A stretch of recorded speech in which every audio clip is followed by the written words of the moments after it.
পৃষ্ঠা 145, একাদশ পাঠ, দেবাত্মা হিমালয়, প্রবোধ কুমার সান্যাল।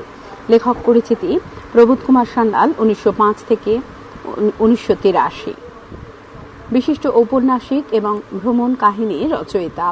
কল্লোল পত্রিকার লেখকদের অন্যতম প্রথম উপন্যাস যাযাবর, মহাপ্রস্থানের পথে নামে বিখ্যাত ভ্রমণ কাহিনী লিখে প্রবোধ কুমার বাংলা সাহিত্যে বিশেষ পরিচিতি লাভ করেন। এই গ্রন্থেই ভ্রমণ এবং উপন্যাসের একটি মিশ্র রূপ সৃষ্টি হয়, যা পরবর্তীকালে জনপ্রিয় হয়ে ওঠে। চেনা ও জানা, নিশিপদ্ম, তুচ্ছ প্রভৃতি ছোট গল্প সংকলন এবং প্রিয় বান্ধবী, নদ ও নদী, বনহংসী প্রভৃতি উপন্যাস তাঁর বিপুল সৃষ্টি সম্ভারের মধ্যে উল্লেখযোগ্য। তার আত্মজীবনীর নাম বনস্পতির বৈঠক। দেবাত্মা হিমালয় প্রথম এবং দ্বিতীয় খণ্ড প্রবোধ কুমারের ভর্সন সাহিত্যের একটি উজ্জ্বল পরিচয়। তার জীবনের বড় একটা অংশ কেটেছে হিমালয়ের দুর্গম অঞ্চলে। তিনি কলকাতা হিমালয় অ্যাসোসিয়েশন এবং হিমালয়ান ফেডারেশন সংস্থার প্রতিষ্ঠাতা সভাপতি ছিলেন। এশিয়া, ইউরোপ, আমেরিকা এবং রাশিয়ার বহু অঞ্চলে তিনি ঘুরে বেরিয়েছেন। ভ্রমণের এইসব অভিজ্ঞতা নিয়ে লেখা হয়েছে উত্তর হিমালয় চরিত, রাশিয়ার ডায়েরি, পরিব্রাজকের ডায়েরি, পর্যটকের পত্র প্রভৃতি গ্রন্থ। উৎস নিবন্ধটি দেবাত্মা হিমালয় গ্রন্থের কালিম্পং অধ্যায় থেকে গ্রহণ করা হয়েছে। সারমর্ম: দেবাত্মা হিমালয় মূলত একটি ভ্রমণ কাহিনী। কালিম্পং থেকে যে পথটা তিব্বতের দিকে গেছে, লেখক সেই পাহাড়ি পথ ধরে কালিম্পং পৌঁছেছেন। আতিথ্য নিয়েছেন ডক্টর দাশগুপ্তের বাড়িতে। যাত্রার পথে তিনি ইতিহাসকে স্মরণ করেছেন। লেখক জানিয়েছেন, কালিম্পং থেকে তিব্বত সবচাইতে কাছাকাছি রেন রোড গিয়েছে জেলাপ বা গিরি সংকটে বা গিরিপথে, তারপরে তিব্বতের সীমানা। অতীতে এই পথ দিয়ে বেশ কয়েকজন বিখ্যাত, যেমন অতীশ দীপঙ্কর, শ্রীজ্ঞান, রাজা রামমোহন রায়, শরৎচন্দ্র দাস এবং শান্ত রক্ষিত বাঙালি গিয়েছিলেন তিব্বতে। শরৎচন্দ্র দাস এই পথে গিয়েছিলেন ছদ্মবেশে। তার ভ্রমণ বৃত্তান্ত থেকে আমরা তিব্বতের অনেক কথা জানতে পারি। 20 শতকের প্রথমে ফ্রান্সিস ইয়াং হাজব্যান্ড যখন তিব্বত জয় করতে যান, তখন তিনি শরৎচন্দ্র দাস লিখিত এই ভ্রমণ বৃত্তান্ত থেকেই সবচেয়ে বেশি তথ্য পেয়েছিলেন। চতুর্থ জন শান্ত রক্ষিত ছিলেন যশোরের রাজপুত্র। 8ম শতাব্দীতে তিনি তিব্বতে যান। তিব্বতের লামারা তাঁকে রাজকীয় সম্মান জানায়। লেখকের বর্ণনা থেকে আরও যা জানা যায়, কালিম্পংয়ে যে পথ চলে গিয়েছে উত্তরে, সেখানে রয়েছে একাধিক পশমের ঘাঁটি। সেই সব ঘাঁটির আশেপাশে রয়েছে অসংখ্য তিব্বতী আর মারওয়াড়ি। পশমের ব্যবসা তিব্বতীদের প্রধান ব্যবসা, যা করছে তিব্বতীরা বড় বড় অট্টালিকা আর কুটির বাড়ি তৈরি করেছে। ভ্রমণ কাহিনীতে লেখক একটি বড় গির্জার কথা উল্লেখ করেছে। ওই গির্জাটি কালিম্পংকে চিহ্নিত করে, যার পাশ দিয়ে উঁচু নিচু পথ চলে গিয়েছে গ্রেহামস হোমের দিকে। সাহেব মেমদের দায়িত্বে থাকা এই হোমে অ্যাংলো ইন্ডিয়ান আর অভিভাবকহীন সাহেবী ছেলেমেয়েরা থাকে, পড়াশুনো করে, মানুষ হয়।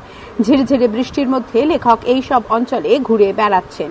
ঘণ্টা 3 ধরে ঘোরার পর লেখক ফিরে এলেন ডাক্তার দাশগুপ্তের অভিজাত পাড়ায়, যেখানে তিনি অতিথি হিসেবে রয়েছেন।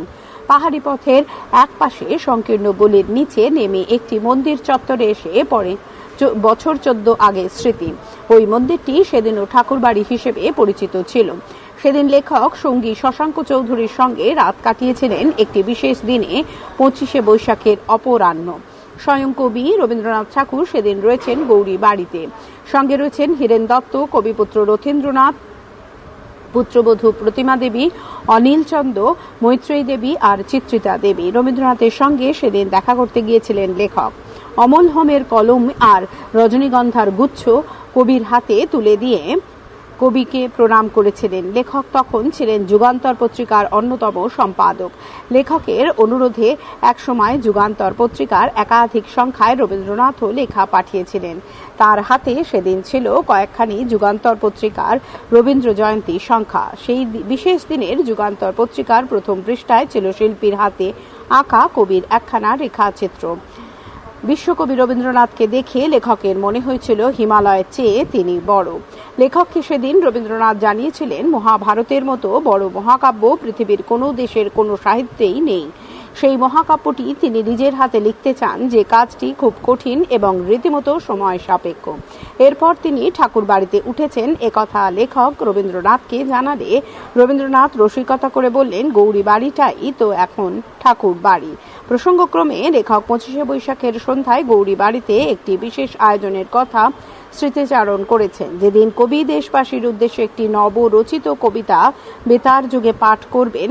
এই পাঠের জন্য বিশেষ ব্যবস্থা নেওয়া হয়েছিল। কবি তাঁর ঘরের আসনে বসে টেলিফোনে কবিতা পাঠ করবেন এবং বেতার কর্তৃপক্ষ কবির কণ্ঠস্বরটি ধরে নিয়ে সঙ্গে সঙ্গে ব্রডকাস্ট করবেন।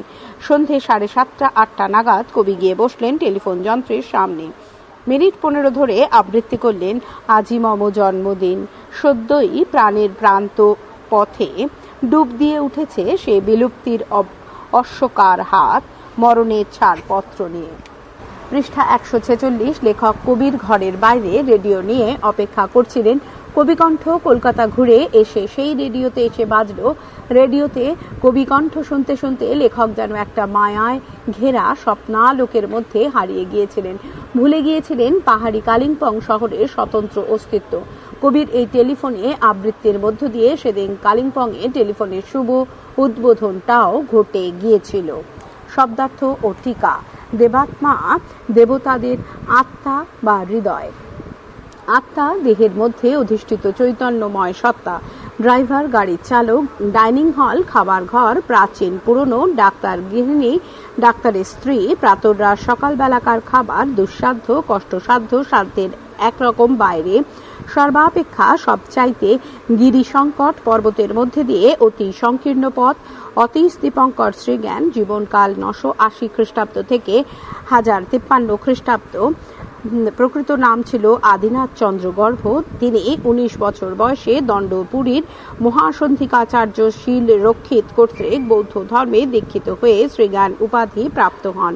তিব্বতী রাজা চ্যান চাব জ্ঞানপ্রভের আমন্ত্রণে 1040 খ্রিস্টাব্দে তিব্বতে যান। তিনি বহু সংস্কৃত গ্রন্থ ভোট ভাষায় অনুবাদ করেন। তিনি তিব্বতে বুদ্ধের অবতার বলে পূজিত হতেন। তিব্বতেই তিনি দেহত্যাগ করেন। নিকটবর্তী কাছাকাছি সীমানা চৌহদ্দি, জমি বা গ্রাম ইত্যাদির নির্দিষ্ট প্রান্ত ভাগ, মাইল দূরত্বের পরিমাপ বিশেষ প্রসিদ্ধ বিখ্যাত ঢাকা, বিক্রমপুর বাংলাদেশের দুটি বিখ্যাত শহর। তদানীন্তন তখনকার কালের নির্মল স্বচ্ছ স্বরূপ প্রকৃত রূপ।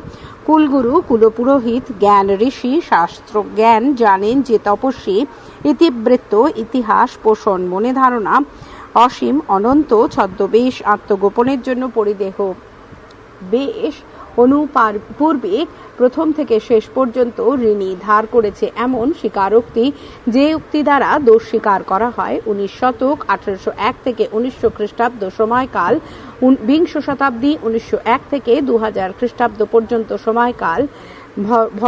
ভারত বরেণ্য, সারা ভারতবর্ষ যাকে বা যাদের বরণ করে নিয়েছে। ভ্রমণ বৃত্তান্ত, ভ্রমণের ইতিহাস সর্বাধিক, সব থেকে বেশি। 8ম শতাব্দী 701 থেকে 800 খ্রিস্টাব্দ পর্যন্ত সময়কাল। কীর্তি কৃতিত্বের পরিচায়ক, লামা তিব্বতীয় বৌদ্ধ পুরোহিত। বিপুল বিশাল অগম্য দুর্গম, যেখানে যাওয়া যায় না অঞ্চল এলাকা, প্রকাশ্য খোলাখুলি অগণ্য, যা গোনা বা গণনা করা যায় না। চড়াই পথ, নিচের দিক থেকে ওপরে ওঠার পথ, সংকীর্ণ অপ্রশস্ত, চওড়া নয়। দিগ্বলয়, দিগন্ত, দূরের থেকে পৃথিবী ও আকাশ যেখানে মিলিত হয়েছে বলে মনে হয়। সুহাস, সুন্দর হাসির সঙ্গে শাল, শীত নিবারণের জন্য পশমের চাদর, সরস রসযুক্ত রোল, চিৎকার, উপলক্ষ, উদ্দেশ্য। প্রান্তে কিনারায় মারোয়াড়ি, মারোয়াড়ের অধিবাসী, নিদর্শন, উদাহরণ, কুঠিবাড়ি, ইউরোপীয় ব্যবসায়ীদের কার্যালয় বা বাসস্থান। অভিভাবক, নাবালকদের দেখাশুনো করার দায়িত্ব যে ব্যক্তির। অভিজাত, খানদানি, চত্বরে, চাতালে, ঝুপসি, খুব ছোট ও অন্ধকার, ধবলাধার, ধবলের সাদা রঙের আধার, আভা, দীপ্তি, এলায়িত, আলুলায়িত বা ছড়ানো, বাক্যবান, বাক্যরূপটির বাগে সুযোগ ও সুবিধা পেয়ে বেতার যোগে রেডিওর মাধ্যমে ব্রডকাস্ট সম্প্রচার। স্বনাম খ্যাত, নিজের নামেই বিখ্যাত যিনি বা যাঁরা। ঘাঁটি, মূল কেন্দ্র, অট্টালিকা, বড় বাড়ি। পৃষ্ঠা 147। ল্যান্ডমার্ক, পথনির্দেশক চিহ্ন, পরিচালনা, নির্দেশনা, পল্লী, গ্রাম, অপরিচ্ছন্ন, অপরিষ্কার, দুরূহ, কষ্টদায়ক, রোগসীমাভা, লাল রঙের দীপ্তি, শ্রুময়, সাদা দাড়িযুক্ত, পরিহাস, তামাশা, বিদ্ধ, বেঁধা, দেশবাসী, দেশের অধিবাসী, উদ্বেগ, উৎকণ্ঠা, মখমল, নরম, মসৃণ এবং মোটা কাপড় বিশেষ, ভেলভেট, পুলক, আনন্দ, মূর্ছনা, সুরের সুমধুর কম্পন, বিদীর্ণ, ভগ্ন, ফরমাস তৈরি করা বা যোগান দেবার নির্দেশ, তৎক্ষণাৎ, তখনই, দীর্ঘ, বিলম্বিত, উচ্ছ্বসিত, প্রাণবন্ত, মায়াচ্ছন্ন, মায়া দ্বারা আচ্ছন্ন বা ঢাকা, আশঙ্কা, সংশয়, নধর, কমনীয়, রোমাঞ্চ, শিহরণ, দীপ্তি, তেজময়, বিলুপ্তি, সম্পূর্ণ লুপ্ত হয়েছে এমন, অস্তিত্ব, স্থিতি, থাকা। হাতে কলমে এর সমাধান। এক বন্ধনীতে দেওয়া একাধিক উত্তরের মধ্যে ঠিক উত্তরটি বেছে নিয়ে নিচের বাক্যগুলি আবার লেখো। 1.1 লামার রাজকীয় সম্বর্ধনা জানিয়েছিলেন রাজপুত্র তিষ্যরক্ষিত শান্তরক্ষিত কুমার রক্ষিত কে? উত্তর শান্তরক্ষিত কে। 1.2 তিব্বতীদের প্রধান ব্যবসা পশম রেশম তাঁত বস্ত্র এর? উত্তর পশম এর। 1.3 কালিম্পংয়ের ল্যান্ডমার্ক বড় মন্দির বড় মসজিদ বড় গির্জা? উত্তর বড় গির্জা। 1.4 রবীন্দ্রনাথের হাতে লেখক তুলে দিয়েছিলেন অমৃতবাজার পত্রিকা যুগান্তর আনন্দবাজার পত্রিকার রবীন্দ্র জয়ন্তী সংখ্যা? উত্তর যুগান্তর।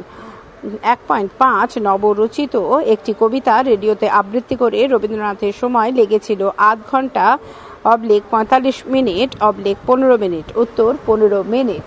প্রশ্ন 2 ঘটে যাওয়া ঘটনার ক্রম অনুযায়ী নিচের এলোমেলো ঘটনাগুলি সাজিয়ে লেখো। 2.1 কলকাতা থেকে তৎক্ষণাৎ জবাব এলো ওকে। 2.3 কবি তার ঘরের আসনে বসে টেলিফোনের কবিতা পাঠ করবেন। 2.3 25শে বৈশাখের সন্ধ্যায় জন্মদিন উপলক্ষে রবীন্দ্রনাথ দেশবাসীর উদ্দেশ্যে একটি কবিতা পাঠ করবেন। 2.4 প্রস্তুতির সময় নরম মকপল বসানো চেয়ারে বসে কয়েকবার ডাকলুম হ্যালো ক্যালকাটা, হ্যালো। 2.5 যে জন্য পাহাড়ে পাহাড়ে টেলিফোনের খুঁটি বসানো এবং তার খাটানো হলো কদিন ধরে।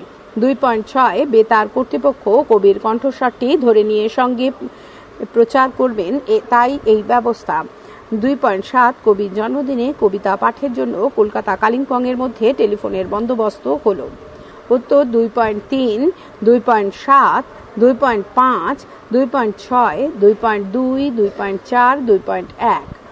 প্রশ্ন 3 নিচের বাক্যগুলিতে দাগ দেওয়া শব্দগুলোর অনুরূপ শব্দ পাঠ্য অংশটিকে পাবে। উপযুক্ত শব্দ খুঁজে বার করে বাক্যগুলি আবার লেখো। 3.1 শরৎচন্দ্র দাশের ভ্রমণের বিবরণ। ভ্রমণের বিবরণের নিচে দাগ থেকেই প্রথম তিব্বতের কথা জানা যায়। 3.2 এই পথে 3 জন বিশ্ববিখ্যাতর নিচে দাগ বাঙালি তিব্বতে গিয়েছিলেন। 3.3 সবার অগোচরে আত্মগোপনের জন্য অন্যরকম পোশাক পরে নিচে দাগ নেতাজি সুভাষচন্দ্র একদিন কলকাতা ছেড়ে গিয়েছিলেন। 3.4 ভুল মানুষ মাত্রেরই হতে পারে, তবে নিজের দোষ স্বীকার করে নেওয়ার সাহসও থাকা উচিত। নিজের দোষ স্বীকার করে নেওয়ার নিচে দাগ। 3.5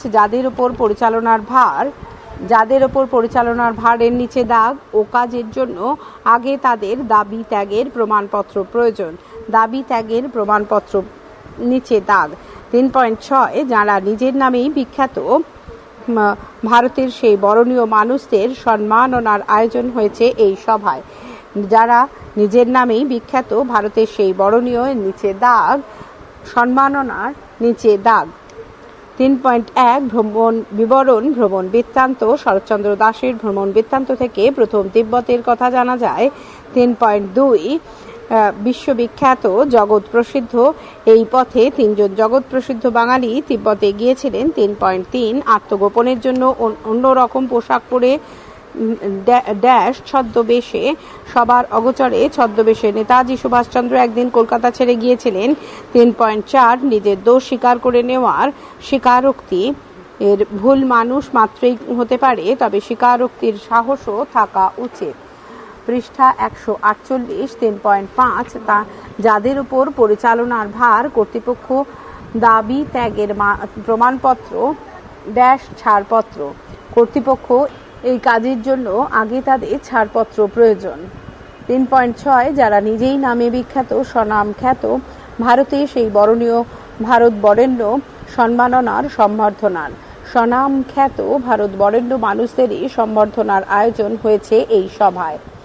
প্রশ্ন 4, নিচের বাক্যগুলিতে যে ইংরাজি শব্দগুলি আছে তার বদলে বাংলা শব্দ বসিয়ে বাক্যগুলি আবার লেখো।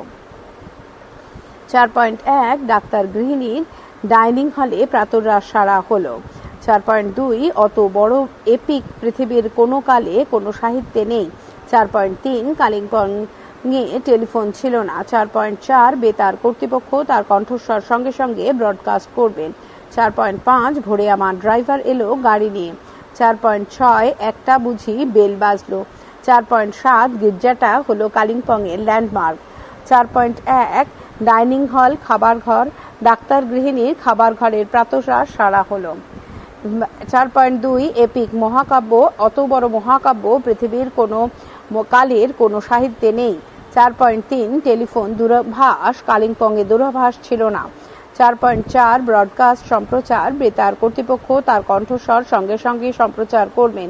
4.5 ড্রাইভার গাড়ির চালক, ভোরে আমার গাড়ি চালক এলো গাড়ি নিয়ে। 4.6 বেল ঘন্টা, একটা বুঝি ঘন্টা বাজলো। 4.7 ল্যান্ডমার্ক পথ নির্দেশক চিহ্ন, গির্জাটি হলো কালিম্পংয়ের পথ নির্দেশক চিহ্ন। প্রশ্ন 5, নিচের বিশেষণগুলির পরে উপযুক্ত বিশেষ্য বসিয়ে বাক্য রচনা করো। মেঘ যোগ ময়, মেঘময় আকাশে হঠাৎই রোদ্দুরের ঝলকানি দেখা গেল। ভীষণ যোগ ঝড়, গতকাল রাতে ভীষণ ঝড় হয়ে গেছে। মায়াচ্ছন্ন যোগ রাত, সেই মায়াচ্ছন্ন রাতটা জেগে কাটিয়ে দিলাম। সূক্ষ্ম যোগ দৃষ্টি, ফেলুদার সূক্ষ্ম দৃষ্টি আছে। দীপ্ত যোগ কণ্ঠ, কাজী সব্যসাচীর দীপ্ত কণ্ঠস্বর আমাদের আজও মুগ্ধ করে। অগম্য যোগ স্থান, প্রযুক্তির কল্যাণে পৃথিবীতে অগম্য স্থান বলে আর বোধহয় কিছু নেই। বিপুল যোগ তরঙ্গ, তরঙ্গ মিলায়ে যায় তরঙ্গ ওঠে। ঝুপসি যোগ ঘর, সেই ঝুপসি ঘরে আমাকে দিন 3 থাকতে হয়েছিল।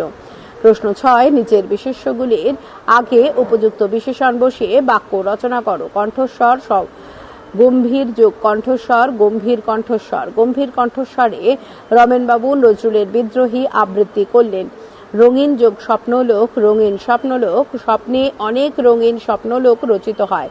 সুগম্ভীর ও ব্যক্তিত্ব, সুগম্ভীর ব্যক্তিত্ব, সুভাষবাবুর মতন সুগম্ভীর ব্যক্তিত্ব আমি আগে দেখিনি। খারাপ যোগ আশঙ্কা, খারাপ আশঙ্কা, বন্ধুর বিষয়ে তোমার খারাপ আশঙ্কা শেষ পর্যন্ত সত্যি হলো। রাজস্থানের যোগ ইতিবৃত্ত, রাজস্থানের ইতিবৃত্ত, রাজস্থান ইতিবৃত্ত বইটি পড়লাম, অত্যন্ত চমৎকার বই। চিরস্মরণীয় যোগ কীর্তি, চিরস্মরণীয় কীর্তি, বিদ্যাসাগরের চিরস্মরণীয় কীর্তি হলো বর্ণপরিচয় রচনা। অস্পষ্ট যোগ রেখাচিত্র, অস্পষ্ট রেখাচিত্র, অস্পষ্ট রেখাচিত্র ধরে পথ চলতে লাগলাম। কবিতা যোগ দিগ্বলয়, কবিতা দিগ্বলয়, কবিতা দিগ্বলয়ে রবীন্দ্রনাথ সত্যি সূর্য। প্রশ্ন 7, নিচের দাগ দেওয়া শব্দগুলি কি জাতীয়? শব্দগুলির বিশিষ্টতা উল্লেখ করে শব্দগুলির দিয়ে নতুন বাক্য রচনা করো। 7.1 শীতের হাওয়া ছিল কনকনে কনকনে। 7.2 ঝিরঝিরে বৃষ্টি হয়েই চলেছে ঝিরঝিরে। 7.3 পায়ের নিচে কালিম্পং থরথর করতে লাগলো কিনা আর মনে রইল না।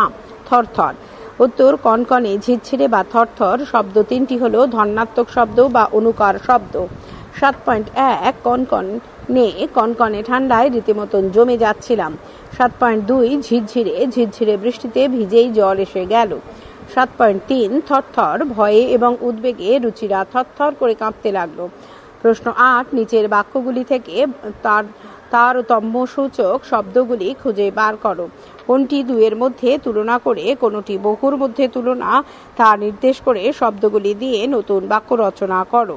8.1 পৃথিবীর উচ্চতম শিখর তিনি। উত্তর, উচ্চতম = বহুর মধ্যে তুলনা। পৃথিবীর উচ্চতম পর্বতশৃঙ্গের নাম এভারেস্ট। পৃষ্ঠা 149।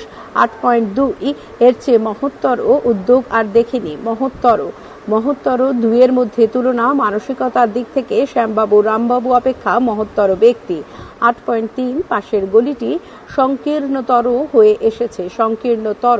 সংকীর্ণতর দুইয়ের মধ্যে তুলনা দুটি গলির মধ্যে প্রথমটি সংকীর্ণতর। 8.4 অল্প আয়োজনে শুরু হলো দীর্ঘতম যাত্রা। দীর্ঘতম বহুর মধ্যে তুলনা নীলনদ নদী পৃথিবীর মধ্যে দীর্ঘতম নদী।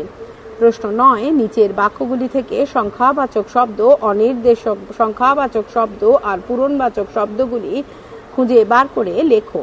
9.1 গ্যাংটক থেকে নাথুলা গিরিশঙ্কট হলো মাত্র 26 মাইল। সংখ্যাবাচক। 9.2 তিনি 13 বছর সেখানে বাস করেছিলেন। সংখ্যাবাচক। 9.3 দ্বিতীয় ব্যক্তি হলেন আধুনিক ভারতের কুলগুরু রাজা রামমোহন রায়। উত্তর পূরণবাচক। 9.4 শরৎচন্দ্র দাস গিয়েছিলেন 19 শতকের শেষ ভাগে। 19 শতকের। উত্তর পূরণবাচক। 9.5 অষ্টম শতাব্দীতে রাজপুত্র শান্তরক্ষী তিব্বতে যান। পূরণবাচক। 9.6 বিমানে গেলে কলকাতা থেকে দিল্লি পৌঁছতে লাগে 3.5 ঘন্টা, সেই গতিতে গেলে লামা পৌঁছতে ঘন্টা 3 লাগে কি?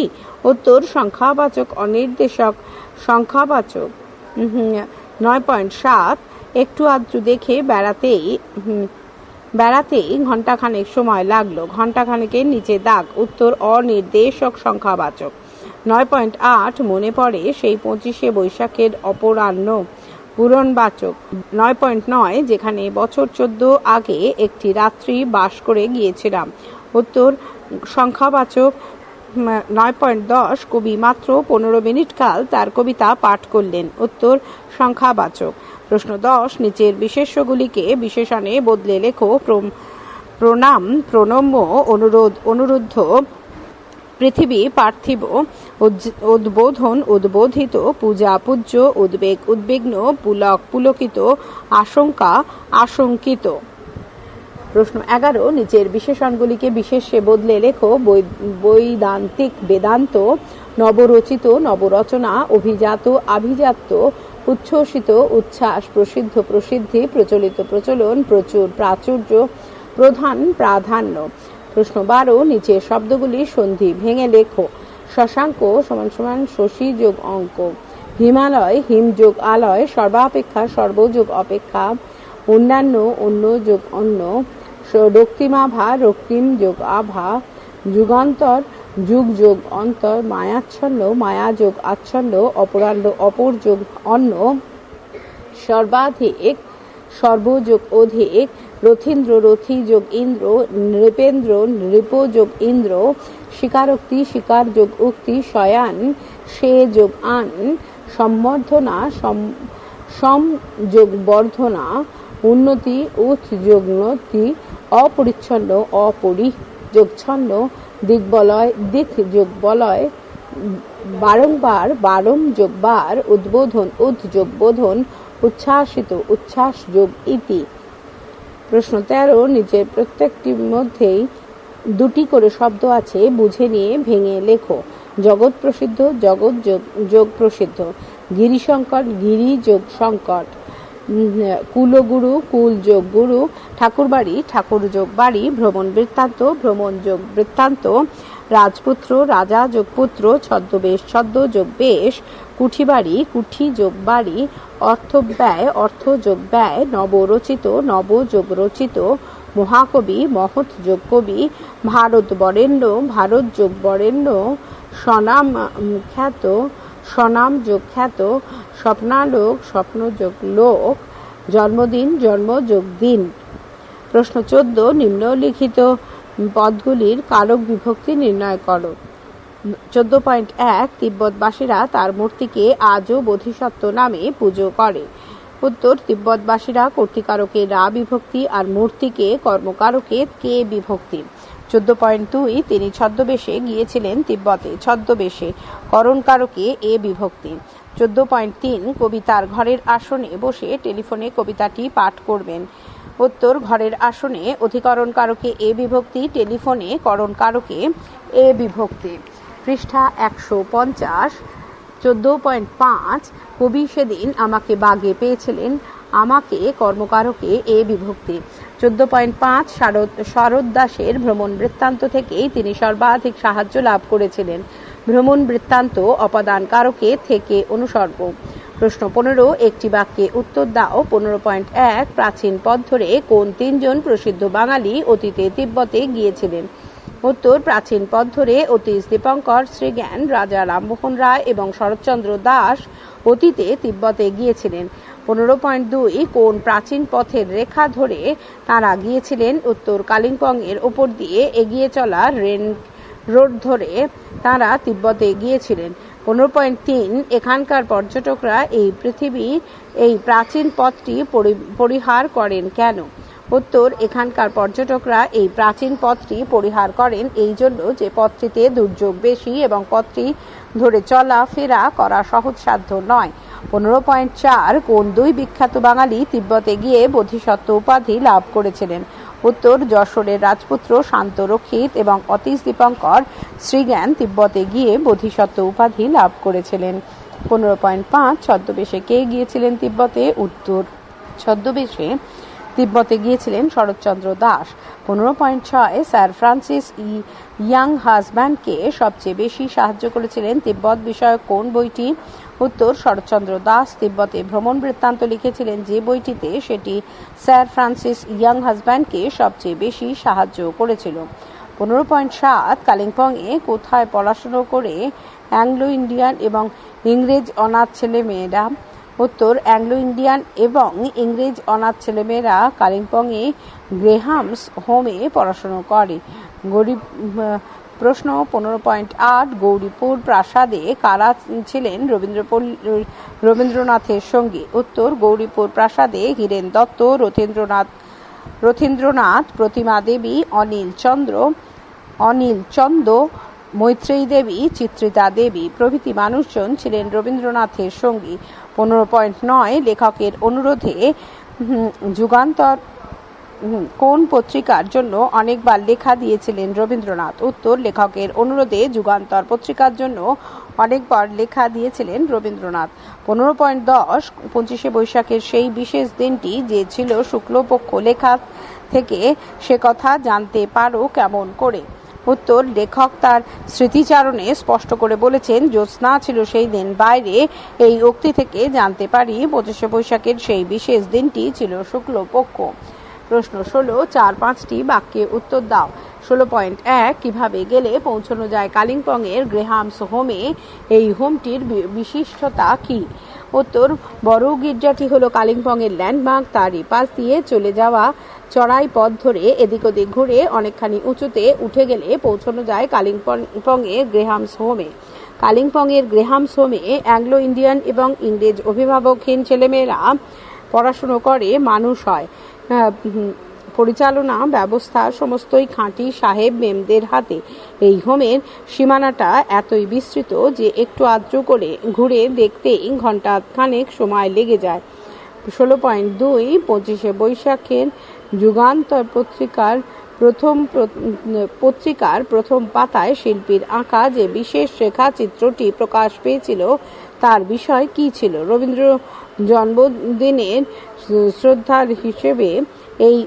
শ্রদ্ধার্ঘ্য হিসেবে এই ছবির বিষয়টি তোমার যথার্থ মনে কিনা লেখো। উত্তর, 25শে বৈশাখের যুগান্তর পত্রিকা রবীন্দ্র জয়ন্তী সংখ্যার প্রথম পৃষ্ঠায় প্রকাশিত হয়েছিল শিল্পীর হাতে আঁকা যে রেখাচিত্র, তার বিষয় ছিলেন স্বয়ং রবীন্দ্রনাথ। 25শে বৈশাখ বাঙালিদের কাছে শুধুমাত্র রবীন্দ্রনাথের জন্মদিন হিসেবে চিহ্নিত নয়, এই দিনটি বাঙালি সংস্কৃতির বিশেষ উৎসবের দিনও। রবীন্দ্রনাথ তার অসামান্য প্রতিভার দ্বারা বাঙালি সংস্কৃতির সমস্ত ক্ষেত্রগুলিকে আলোকিত করে গেছেন। তাই যুগান্তর পত্রিকা জন্মদিনে শ্রদ্ধার্ঘ্য হিসেবে 25শে বৈশাখের দিনে রবীন্দ্র জয়ন্তী সংখ্যায় শিল্পীর আঁকা কবিগুরুর রেখাচিত্র কাগজের প্রথম পৃষ্ঠার উপরে প্রকাশ করেছে। আমার মতে এইটি যথার্থ, কারণ রবীন্দ্রনাথের বিপুল সৃষ্টিকে এড়িয়ে যাবার শক্তি বাঙালির নেই। 16.3 কাজটি দুরূহ, অনেকদিন সময় লাগবে। কোন কাজটি সম্পন্ন করবার ইচ্ছে লেখককে জানিয়েছেন রবীন্দ্রনাথ? কেন সে কাজ করার ইচ্ছে হয়েছিল তার, কার সাহায্যেও প্রত্যাশা করেছিলেন এই কাজে? উত্তর, সমগ্র মহাভারত মহাকাব্যটিকে নিজের হাতে লিখে সম্পন্ন করবার ইচ্ছা লেখককে জানিয়েছিলেন রবীন্দ্রনাথ। মহাভারতের মতো অত বড় মহাকাব্য বা এপিক পৃথিবীর কোনো কালের কোনো সাহিত্য নেই। সেই কারণেই ওই মহাকাব্যটিকে নিজের হাতে একবার লিখতে চেয়েছিলেন রবীন্দ্রনাথ। ওই কাজে রবীন্দ্রনাথ হীরেন দত্তের সাহায্য প্রার্থনা করেছিলেন। 16.4 এছাড়া আর ঠাকুরবাড়ি কোথায় হে, কোন প্রসঙ্গে এই পরিহাস রবীন্দ্রনাথের? উত্তর, দেবাত্মা হিমালয় নিবন্ধের লেখক কালিম্পংয়ে ঠাকুরবাড়িতে উঠেছিলেন। সেই সময় রবীন্দ্রনাথ ঠাকুর ছিলেন গৌরীপুর প্রাসাদে। 25শে বৈশাখ লেখক যখন রবীন্দ্রনাথ ঠাকুরকে জন্মদিনের প্রণাম জানাতে গেলেন, তখন বিশ্বকবি লেখকের কাছে তিনি কোথায় উঠেছেন জানতে চাইলেন। ঠাকুর বাড়িতে ওঠার কথা শুনে রবীন্দ্রনাথ রসিকতা করে লেখককে উদ্ধৃত কথাগুলি বলেছিলেন। পৃষ্ঠা 151, প্রশ্ন 16.5 কবি যে সেদিন আমাকে বাগে পেয়েছিলেন এই বিশিষ্ট ক্রিয়াপদটির অর্থ কি? তাকে কবি বাগে পাওয়ার কি পরিচয় রয়েছে লেখকের সেদিনের বিবরণে? উত্তর, বাগে পেয়েছিলেন এই বিশিষ্ট ক্রিয়াপদটির অর্থ হল আয়ত্তের মধ্যে পেয়েছিলেন। দেবাত্মা হিমালয় শীর্ষক নিবন্ধে লেখক প্রবোধ কুমার সান্যাল একটা মজার ঘটনার মাধ্যমে জানিয়েছিলেন রবীন্দ্রনাথ কেমনভাবে তাকে বাগে পেয়েছিলেন। লেখক ঠাকুরবাড়িতে উঠেছিলেন শুনে রবীন্দ্রনাথ বলেছিলেন, এছাড়া আর ঠাকুরবাড়ি কোথায় হে? রবীন্দ্রনাথ আসলে মজা করে বলতে চেয়েছিলেন ওই সময় তার গৌরীপুর প্রাসাদে স্বয়ং রবীন্দ্রনাথ ঠাকুর রয়েছেন, তাই সেটাই তো আসল ঠাকুরবাড়ি। এই জাতীয় নানান পরিহাস সরস বাক্যবাণে লেখককে বিদ্ধ করতে লাগলেন রবীন্দ্রনাথ, এবং তাতে সবাই খুব হাসতে লাগলো। 16.6 কালিম্পংয়ে টেলিফোন ছিল না। এই উপলক্ষে তার প্রথম উদ্বোধন কোন বিশেষ উপলক্ষে, কিভাবে এই উদ্বোধন সম্পন্ন হলো? উত্তর, বিশ্বকবি রবীন্দ্রনাথ ঠাকুর জন্মদিন পালন উপলক্ষে কালিম্পংয়ে টেলিফোনের উদ্বোধন হলো। জন্মদিনের দিন 25শে বৈশাখ কবি রবীন্দ্রনাথের সন্ধ্যে 7:30-8টা নাগাদ কবি গৌরীপুর প্রাসাদে তাঁর ঘরে বসানো টেলিফোন যন্ত্রের সামনে বসলেন। একটি আলোর নিশানা পাওয়ার সঙ্গে সঙ্গে দীর্ঘ দৃপ্ত কণ্ঠের মূর্ছনা উচ্ছ্বসিত হয়ে উঠল নবরচিত কবিতায়। আজি মম জন্মদিন, সদ্যই প্রাণের প্রান্ত পথে ডুব দিয়ে উঠেছে সে বিলুপ্তির অশ্বকার হতে মরণের ছাড়পত্র নিয়ে। মিনিট 15 সময় ধরে কবি তার নবরচিত কবিতা পাঠ করলেন। বেতার কর্তৃপক্ষের ব্যবস্থা অনুযায়ী সেই কণ্ঠস্বর কলকাতা ঘুরে কালিম্পংয়ের রেডিওতে বেজে উঠল। এইভাবে কালিম্পংয়ের টেলিফোনের উদ্বোধন সম্পন্ন হলো। 16.7 কিন্তু নৃপেন্দ্রবাবু ফরমাস শুনতেই হলো। নৃপেন্দ্রবাবু কি ছিল তার ফরমাস, কিভাবে তা শুনেছিলেন লেখক? উত্তর, নৃপেন্দ্রবাবু হলেন একজন বেতার বিশেষজ্ঞ। তার পুরো নাম নৃপেন্দ্র মজুমদার। নৃপেন্দ্রবাবু দেবাত্মা হিমালয় শীর্ষক নিবন্ধের লেখক প্রবোধ কুমার সান্যাল মহাশয়কে এই ফরমাসটি করেছিলেন। তার ফরমাস অনুযায়ী লেখক রবীন্দ্রনাথের বসার চেয়ারে একবার বসেছিলেন, সূক্ষ্ম যন্ত্রে মুখ রেখে কলকাতাকে একবার হ্যালো বলে ডাকবার জন্য। লেখক প্রথমে বিশ্বকবির নধর মকমল বসানো চেয়ারে বসতে খানিকটা সংকোচ বোধ করলেও শেষ পর্যন্ত নৃপেন্দ্রবাবুর ফরমাস পালন করতে গিয়ে তিনি ওই চেয়ারে বসেছিলেন এবং সূক্ষ্ম যন্ত্রের সামনে ডেকেছিলেন, হ্যালো ক্যালকাটা, হ্যালো। 16.8 জন্মদিনে কবির স্বকণ্ঠে বেতার সম্প্রচারিত কবিতা শোনাবার মুহূর্তটি কিভাবে ধরা দিয়েছিল তার শ্রোতাদের চেতনায়। জন্মদিনে কালিম্পংয়ের গৌরীপুর প্রাসাদের যে ঘরে বসে টেলিফোনে তার দীর্ঘ দৃপ্ত কণ্ঠে নবরচিত কবিতা পাঠ করবেন ঠিক ছিল, সেই ঘরের কাঁচের দরজা বন্ধ করে দিয়ে বাইরে দাঁড়িয়েছিলেন লেখক এবং আরও কয়েকজন। পাশেই বসানো ছিল রেডিও যন্ত্র। একটা আলোর নিশানা পেয়েই সেই রেডিও যন্ত্রে ধ্বনিত হলো কবি কণ্ঠ। বাইরে কবির স্বকণ্ঠে বেতার সম্প্রচারিত কবিতা শুনতে শুনতে লেখক এবং তার সঙ্গীদের কারোরই মনে রইল না তাদের পায়ের নিচে কালিম্পং থরথর করে কাঁপছে কিনা। জ্যোৎস্নার আলোয় একটা মায়াচ্ছন্ন স্বপ্নলোকের মধ্যে নিজেদের অস্তিত্ব ভুলে তারা যেন হারিয়ে যাচ্ছিলেন। প্রশ্ন 17, 10টি বাক্যের মধ্যে উত্তর দাও। 17.1 এ লেখায় একটা হারিয়ে যাওয়া সময়ের ছবি আছে। ভারতবর্ষ তথা বাংলার শ্রেষ্ঠ কয়েকজনের সন্তানের কথা আছে যাদের সঙ্গে একসময় তিব্বতের নিবিড় যোগ রচিত হয়েছিল। লেখাটি অনুসরণ করে বাংলার ওই শ্রেষ্ঠ মানুষগুলির সম্পর্কে তোমার যে ধারণা হয়েছে নিজের ভাষায় লেখো। উত্তর, লেখক প্রবোধ কুমার সান্যাল রচিত দেবাত্মা হিমালয় নিবন্ধের হারিয়ে যাওয়া সময়ের ছবিতে ভারতবর্ষ তথা বাংলার শ্রেষ্ঠ যে বিশেষ কয়েকজন সন্তানের কথা আছে তারা হলেন অতীশ দীপঙ্কর শ্রীজ্ঞান, রাজা রামমোহন রায়, শরৎচন্দ্র দাস এবং যশোরের রাজপুত্র শান্ত রক্ষে। লেখকের বর্ণনা অনুসারে আজ থেকে প্রায় 900 বছরেরও বেশি আগে অতীশ দীপঙ্কর শ্রীজ্ঞান কালিম্পংয়ের ওপর দিয়ে তিব্বতের দিকে এগিয়ে চলা দুর্যোগপূর্ণ রেনক রোড ধরে গিয়েছিলেন তিব্বতে। সেখানে তিনি বৌদ্ধ ধর্মের নির্মল স্বরূপকে প্রচার করেছিলেন। দীর্ঘ 13 বছর সেখানে বাস করার পর লাসার কাছেই তার দেহান্তর ঘটে। গৌতম বুদ্ধের পরেই তিব্বতীরা তার মূর্তিকে আজও বোধিসত্ত্ব নামে পুজো করে। দ্বিতীয় যে বিখ্যাত বাঙালি ওই একই পথে তিব্বতে গিয়েছিলেন তিনি হলেন শরৎচন্দ্র দাস। ইনি একটি ভ্রমণ বৃত্তান্ত লিখেছিলেন যা থেকে একালের মানুষজন প্রথম তিব্বত সম্পর্কে জানতে পারে। 20 শতাব্দীর প্রথমে স্যার ফ্রান্সিস ইয়াং হাজব্যান্ড যখন তিব্বত জয় করতে যান তখন শরৎচন্দ্র দাস লিখিত ভ্রমণ বৃত্তান্ত থেকেই তিনি সবচেয়ে বেশি সাহায্য লাভ করেছিলেন। যশোরের রাজপুত্র শান্ত রক্ষিত অতীশ দীপঙ্কর শ্রীজ্ঞানেরও আগে 8ম শতাব্দীতে ওই একই পথে তিব্বতে যান। তিব্বতের লামারা তাকে রাজকীয় সম্বর্ধনা জানিয়েছিলেন, কিন্তু দীপঙ্করের যে বিপুল কীর্তির কথা আমরা জানি শান্ত রক্ষিত সম্বন্ধে অতটা জানা যায় না। পৃষ্ঠা 152, 17.2 এই লেখার একটি প্রধান চরিত্র রবীন্দ্রনাথ আর তার ব্যক্তিত্বময় উপস্থিতি। কালিম্পং শহরে অতিবাহিত তার একটি বিশেষ জন্মদিন উদযাপনের সম্পূর্ণ ছবিটি যেভাবে এখানে ফুটে উঠেছে তার পরিচয় দাও। উত্তর, দেবাত্মা হিমালয় শীর্ষক নিবন্ধে লেখক প্রবোধ কুমার সান্যাল কালিম্পংয়ে গৌরীপুর প্রাসাদে রবীন্দ্রনাথ অবস্থান করার সময় কবিগুরুর জন্মদিন উদযাপনের বর্ণনা দিয়েছেন। সেই 25শে বৈশাখে ওই বিশেষ উদ্যোগ নিয়েছিলেন টেলিফোন ও রেডিও কর্তৃপক্ষ। কবি টেলিফোনে তার নবরচিত কবিতা পাঠ করবেন আর বেতার কর্তৃপক্ষ সেই গলা ধরে নিয়ে সঙ্গে সঙ্গে ব্রডকাস্ট করবেন। এই ব্যবস্থা করা হয়েছিল জন্মদিন উপলক্ষে কালিম্পংয়ে টেলিফোনের উদ্বোধন হবে ঠিক হয়। 25শে বৈশাখ জন্মদিনের দিন সন্ধ্যা 7:30-8টা নাগাদ রবীন্দ্রনাথ গৌরীপুর প্রাসাদে তার ঘরে রাখা সূক্ষ্ম টেলিফোন যন্ত্রের সামনে বসলেন। উদাত্ত দীর্ঘ দীপ্ত কণ্ঠে শুরু করলেন নবরচিত কবিতা পাঠ। লেখক তার আরো কয়েকজন সঙ্গী সেই ঘরে বন্ধ কাঁচের দরজার বাইরে দাঁড়িয়েছিলেন। সামনে রাখা ছিল রেডিও যন্ত্র। একটা আলোর নিশানা পাওয়ার সঙ্গে সঙ্গে রেডিওতে কবির কণ্ঠে সেই আবৃত্তি শুরু হলো। বাইরে প্রকৃতিতে তখন ভরা জ্যোৎস্না।